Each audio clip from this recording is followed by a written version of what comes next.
Pagi ini kita akan bersama-sama membaca firman Tuhan yang terambil dari surat Titus pasal 3 ayat 3 sampai ayat 7.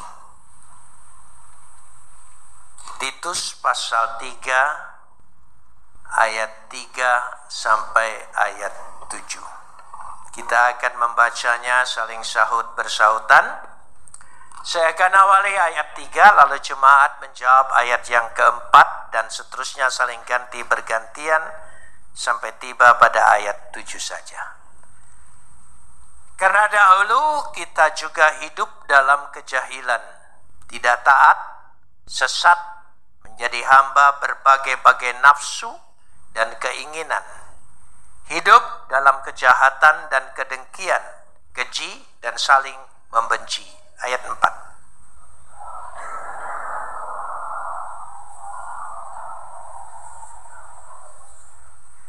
Pada waktu itu Dia telah menyelamatkan kita, bukan karena perbuatan baik yang telah kita lakukan, tetapi karena rahmat-Nya yang oleh permandian kelahiran kembali dan oleh pembaharuan yang dikerjakan oleh Roh Kudus.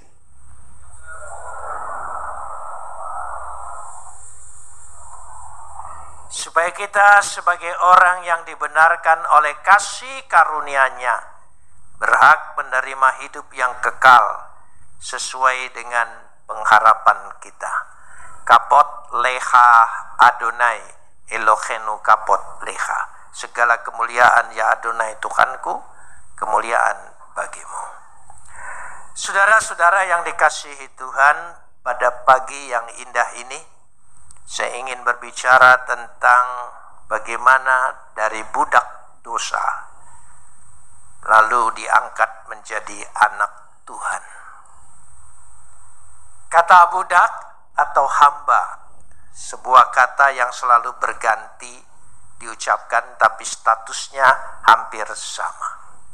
Budak artinya ada keterikatan, tunduk kepada keterikatan yang kuat, yang tetap, yang tidak bisa berubah. Seorang budak sebelum dibebaskan oleh tuannya, dia tidak akan bebas sampai turun-temurun. Anak keturunannya pun menjadi budak. Itu budak. Jadi status kepemilikan budak adalah ketergantungan, ketaatan kepada seorang majikan yang menjadi tuannya. Karena itu arti budak hampir bersamaan dengan arti pemberhalaan. Jadi penyembah berhala dengan budak hampir sama, karena menyebabkan apa? Keterikatan dan ketundukan yang sepenuhnya kepada satu Tuhan.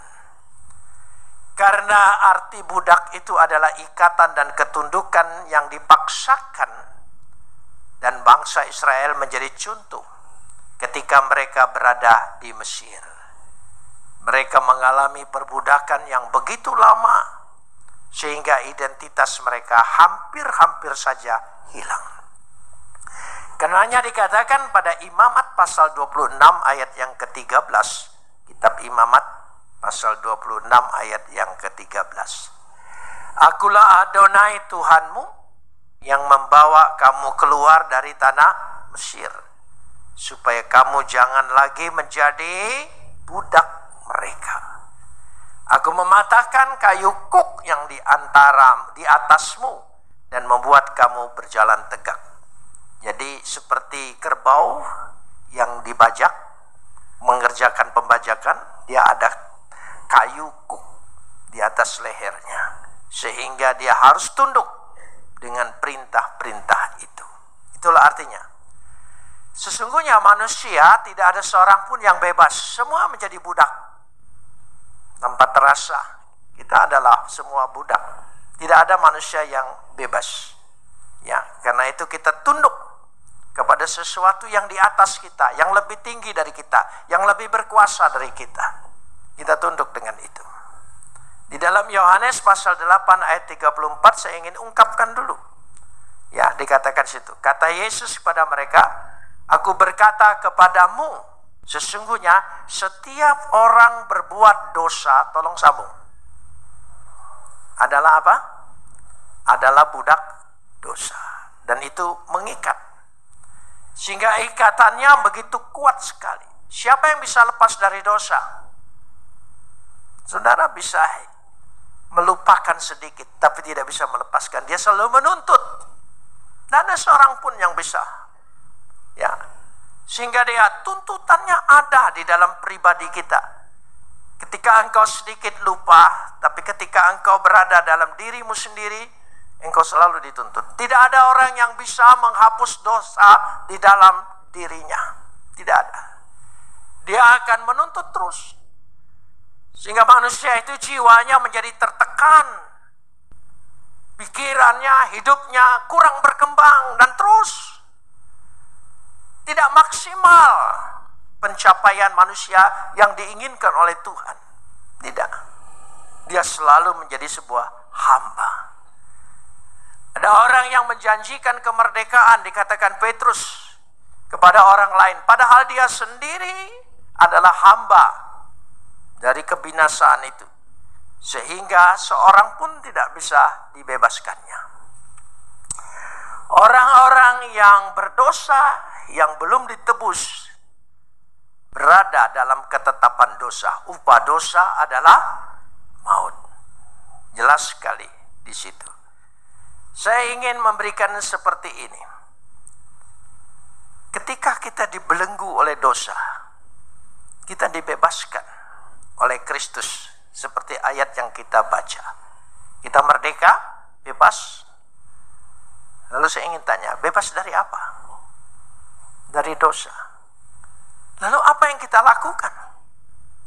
Kita bebas, kita merasa bebas atas diri kita.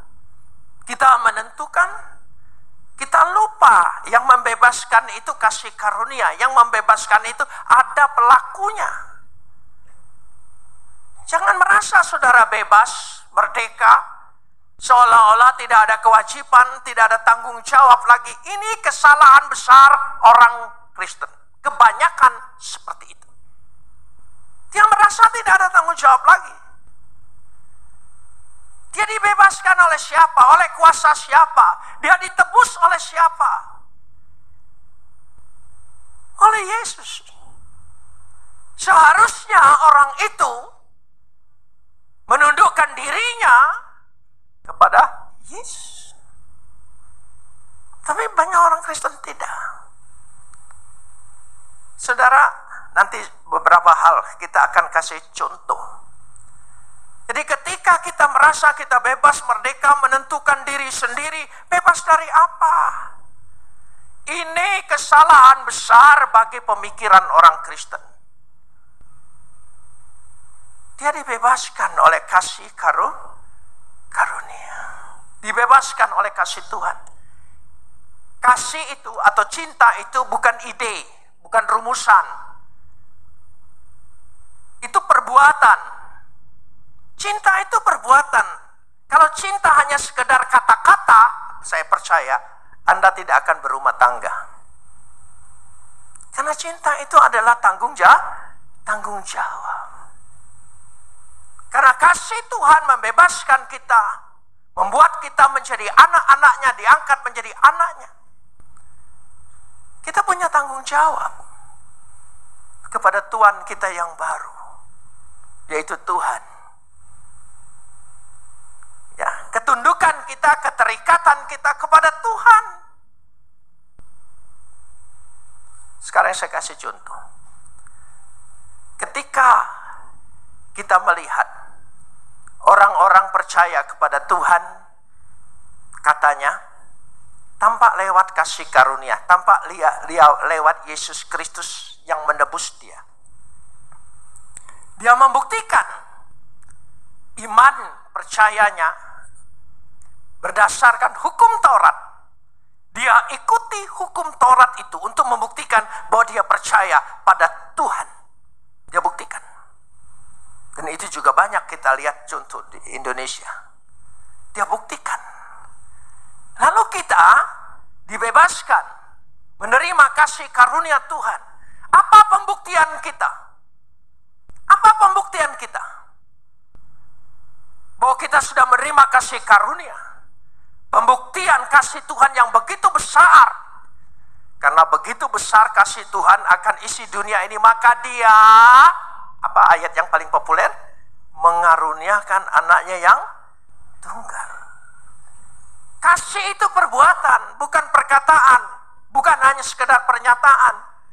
Dia korbankan anaknya yang tunggal, supaya setiap orang percaya tidak binasa, melainkan beroleh hidup yang.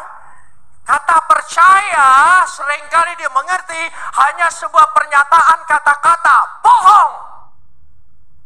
Bukan. Kata percaya, pistis, pistio adalah perbuatan. Saya kasih contoh supaya memudahkan. Ketika orang taat, percaya, dia percaya dengan Tuhan melalui hukum. Melalui hukum Tuhan, Taurat. Kita percaya kepada Tuhan melalui kasih karunia. Karena Tuhan sudah menebus kita. Itu bedanya.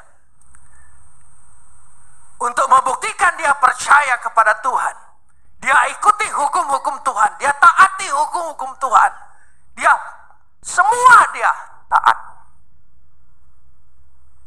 Sampai orang miskin pun dia berusaha seumur hidupnya mengumpulkan uang buat untuk pergi ibadah seumur hidup sekali, hanya untuk melaksanakannya. Dia tidak bercita-cita setelah dia keluar kumpulkan uang semua yang seumur hidup dia buat, ya, dia korbankan semua. Dia tidak berpikir bakal dapat keuntungan dari situ. Tidak, dia hanya ingin membuktikan, aku percaya Tuhan yang ku percaya, aku taati hukumnya. Begitu hebatnya. Tidak sedikit orang di kampung saya melihat mewakafkan tanahnya yang kecil buat masjid. Dia ingin membuktikan bahwa dia taat kepada Tuhan melalui hukum Tuhan. Dia lakukan. Sekarang saya balik. Apa buktinya bahwa engkau menerima kasih Tuhan dan mengasihi Tuhan?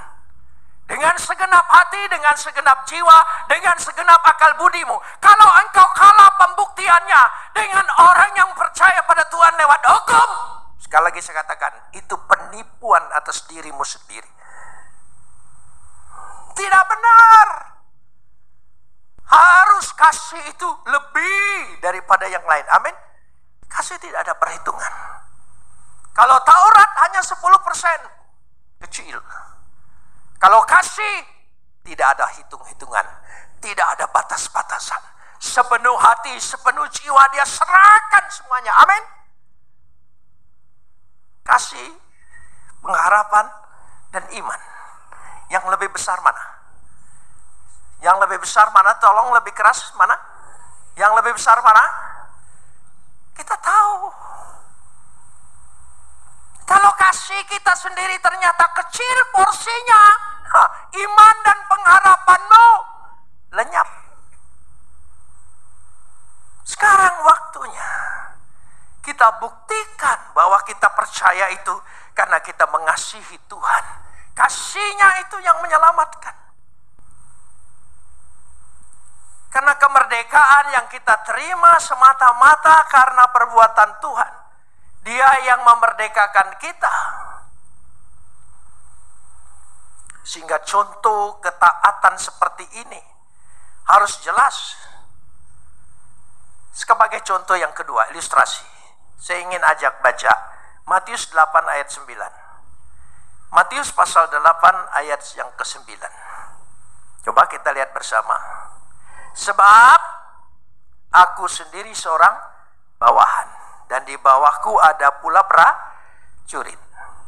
Jika aku berkata kepada salah seorang prajurit itu pergi, maka ia pergi.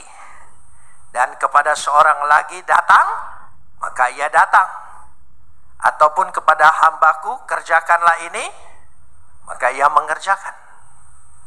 Itu ketika Yesus menyembuhkan seorang hamba perwira daripada tentara Romawi. Sikapnya seperti itu. Dia kerjakan. Dia pergi. Dia datang. Itu ketaatan.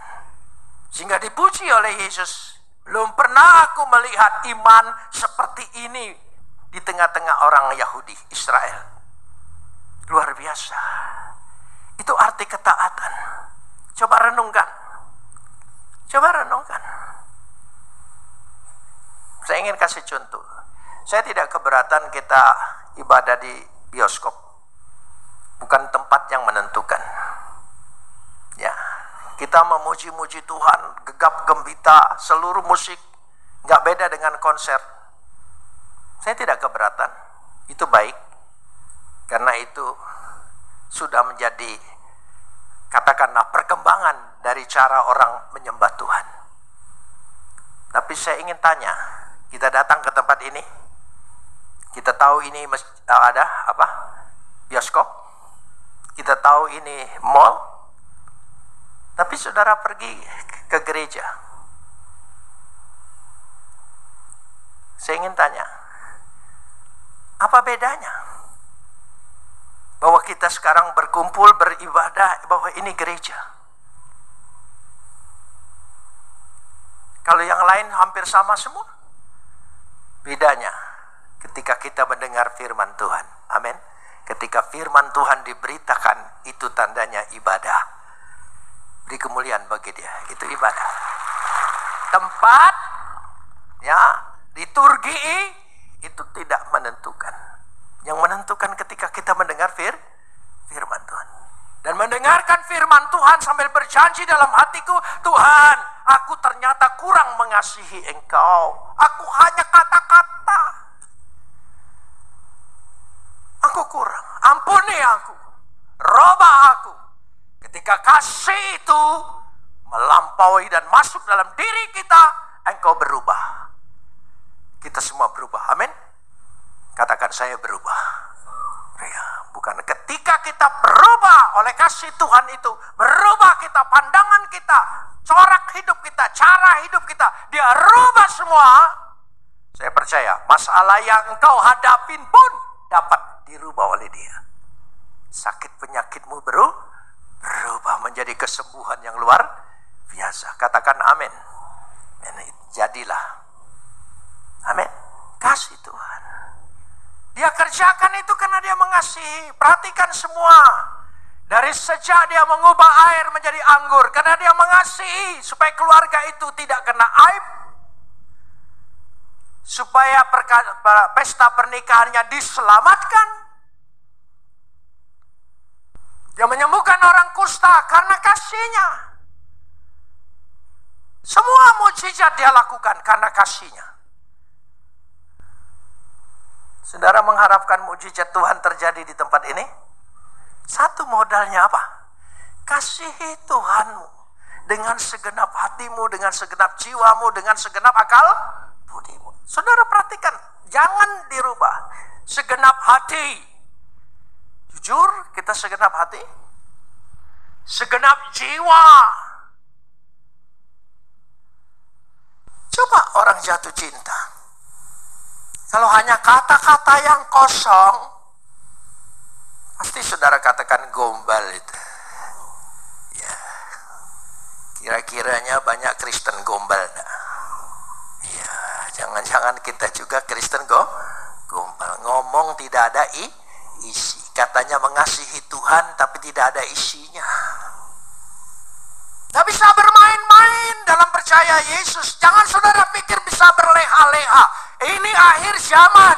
Ini waktunya engkau bersungguh-sungguh. Amin. Ya, waktunya. Orang tua, ketika seorang anak, dikatakan di sini, oleh Galatia pasal 4 ayat 7. Galatia pasal 4 ayat 7. Ya, dikatakan apa? Jadi, coba kita baca bersama. Jadi, kamu bukan lagi hamba, melainkan apa? Anak. Jikalau kamu anak, maka kamu juga ahli-ahli waris. Dahsyat. Kita bukan lagi hamba, tapi anak. Nah, saya ingin kasih tahu kenapa konsep ini. budak bisa dibebaskan dengan 3 cara. 1, dibayar tunai, lunas sesuai harga yang dituntut oleh tuan yang pertama. Bayar lunas. Sekarang saya tanya, saudara sudah dibayar lunas? Oleh siapa? Yesus. Yesus sudah serahkan apa? Tubuhnya. Makanlah tubuhku, minumlah darahku. Lunas. Tetelestai, selesai. Tidak ada utang piutang lagi. Yang kedua, seorang budak bisa bebas karena dinikahi menjadi istrinya. Kita bebas. Makanya jemaat Tuhan itu disebut mempelai laki perempuan. Kita sudah menikah. Kita terikat. Yang ketiga, kita diadopsi menjadi anak. 3 hal ini. Semua ada pada kita. Dibayar lunas sudah. Menjadi mempelai Tuhan sudah. Dan diadopsi menjadi anak. Barang siapa percaya kepadanya, ya, diangkat, diberi kuasa untuk menjadi anak. Yohanes 1 ayat 12. Luar biasa. 3 hal sudah semua. Saudara, kita anak, ahli waris. Anak itu punya hak. Ahli waris. Masih ingat kisah sebagai ilustrasi? Anak bungsu minta kepada bapaknya, dia berkata bagaimana? Pulang dari sini tolong baca Lukas 15. Berikanlah kepadaku hak yang aku punya. Ternyata anak itu punya hak. Luar biasa. Anak punya hak. Gampang contohnya, karena itu kita juga pernah jadi anak. Ya, dalam rumah tangga kita punya anak, kita tahu anak punya hak. Anak memang tidak terikat aturan seperti pembantu. Anak bebas. Tapi dalam kebebasannya, apa yang lebih berat bagi anak? Apa yang lebih berat bagi anak? Dia harus mengikuti kehendak Bapak. Kehendak Bapak itu otoritasnya ada pada anak. Dia harus ikuti kehendaknya. Dia tidak bisa mengikuti kehendak dirinya karena dia anak. Dan ketika anak itu mengikuti kehendak bapaknya, bapaknya suka.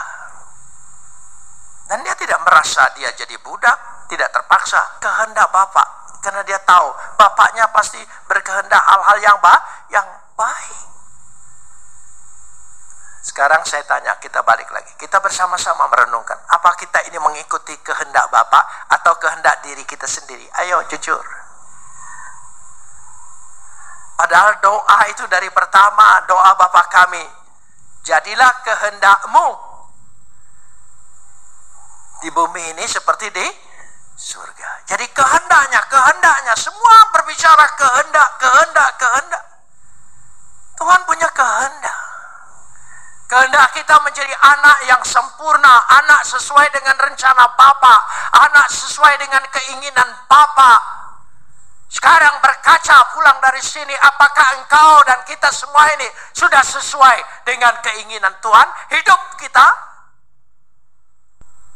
Jangan-jangan kita masih terikat dengan iblis, masih terikat dengan dosa.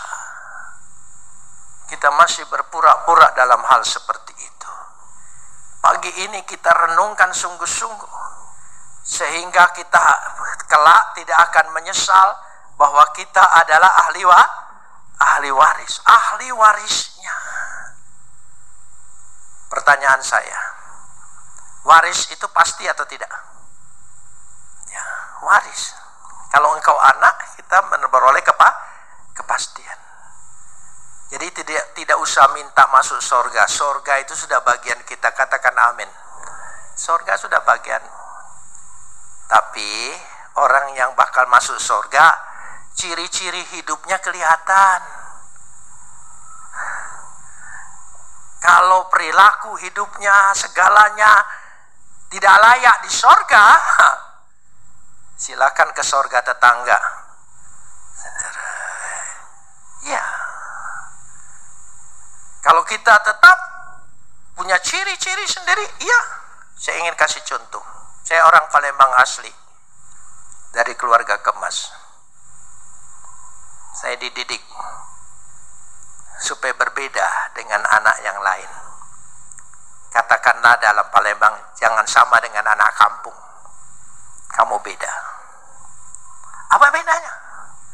Ketika ada orang jualan lewat, ya, kami kalau teriak dimarahin. Ya, pempek, dimarahin. Dimarahin. Tidak boleh teriak. Tidak boleh teriak-teriak. Itu anak kampung. Anak keluarga Kemas tidak boleh.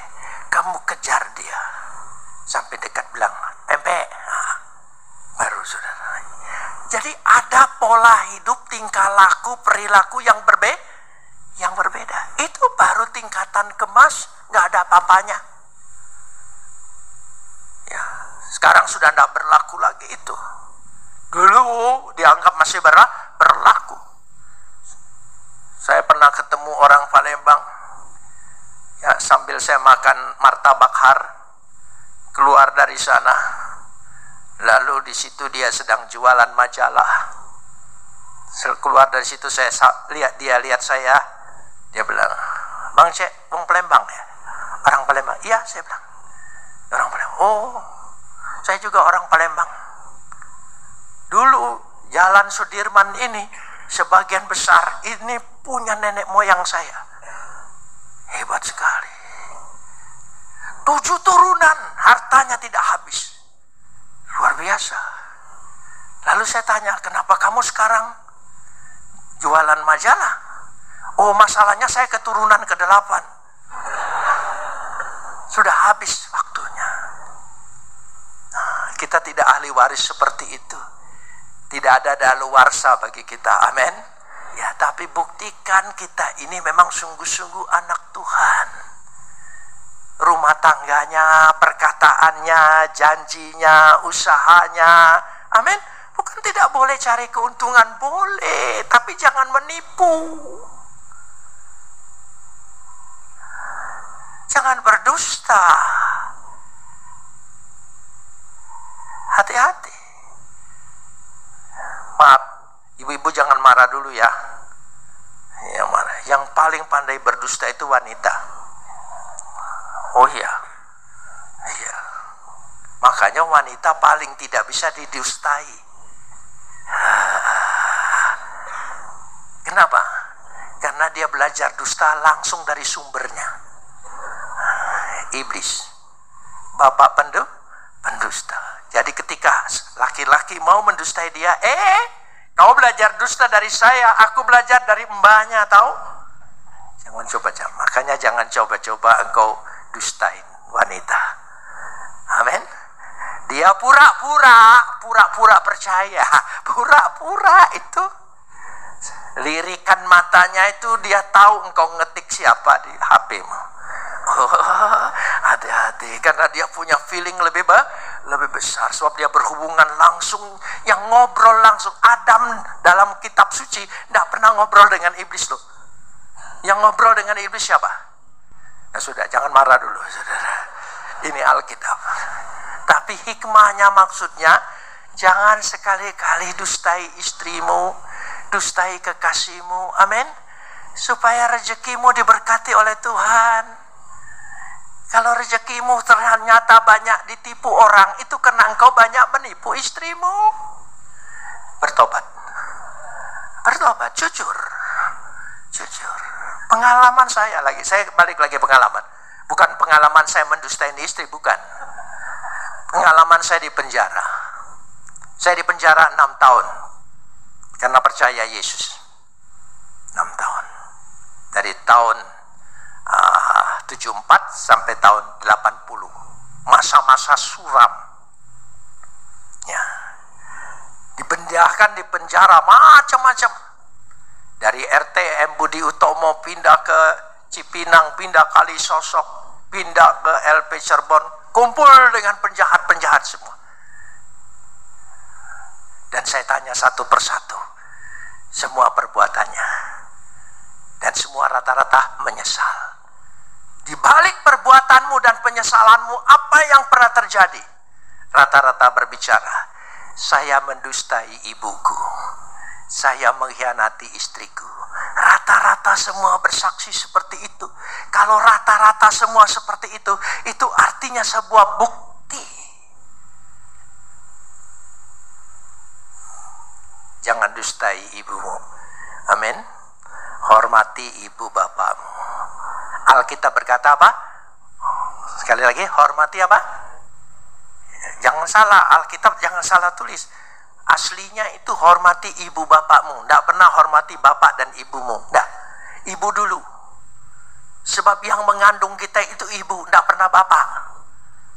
Ya, yang 9 bulan 10 hari ibu mengandung. Ya. Dan dia bawa terus. Tidak ada seorang ibu bilang, saya capek, taruh dulu. Ya bisa, saudara. Oh ya. Setiap bayinya bergerak, berapa saraf yang harus putus dari ibu itu. Karena itu wanita itu setelah masa tuanya lebih rentan daripada laki-laki. Hormati. Saudara ingin diberkati? Hormati ibumu. Amin. Beri kemuliaan bagi dia. Pulang dari sini, kalau ibumu tidak ada, ya datang ke rumahnya. Banyak warung di sini, saudara. Bawa makanan kesukaan dia. Janji, amin? Aminnya sedikit, amin? Oh ya. Tidak mungkin saudara kekurangan. Hormati. Dan hargai istrimu. Istrimu itu dia mengasihi. Coba buktinya kasih. Suami istri membuktikan dia sangat mengasihi keluarganya. Ibu-ibu. Nggak beda pembantu kan? Bangun pagi, masak, siapkan anak sekolah. Wah, dari cuciannya, dari semuanya. Meskipun ada pembantu, tapi dia tetap terlibat lebih dulu. Itu ibu. Dia bukan budak. Dia tahu perbuatan dia itu, dia sangat mengasihi keluarganya. Itu bukti. Jadi kasih itu harus ada perbuatan. Ibu-ibu kalau sakit, Anda bisa seperti bapak tertidur seharian. Gak bisa. Dia harus tetap bangun. Dia harus perhatikan anak-anaknya. Dia harus lihat itu semuanya. Itu ibu. Amin. Ya, gak usah contoh yang muluk-muluk. Jika engkau mengasihi Tuhan, kasih itu perbuatan. Katakan bersama, kasih itu perbuatan. Sekali lagi. Amin. Buktikan kasihmu kepada Tuhan. Dari melayani dia, dari berserah pada dia, dari patuh dan taat kepada dia. Dengan demikian dikatakan di sini, orang yang menerima kasih karunia itu ya harus membuktikan bahwa begitu besar. Kalau saudara tidak bisa mengasihi Tuhan sebesar apapun karena engkau belum menerima kasih Tuhan. Kalau kita sudah menerima kasih Tuhan, luar biasa. Kita harus lebih daripada orang yang percaya Tuhan hanya lewat hukum. Sementara kita percaya Tuhan lewat pribadi Yesus Kristus yang sudah mati dan bangkit buat saya dan saudara. Beri kemuliaan bagi dia. Mari kita berdoa.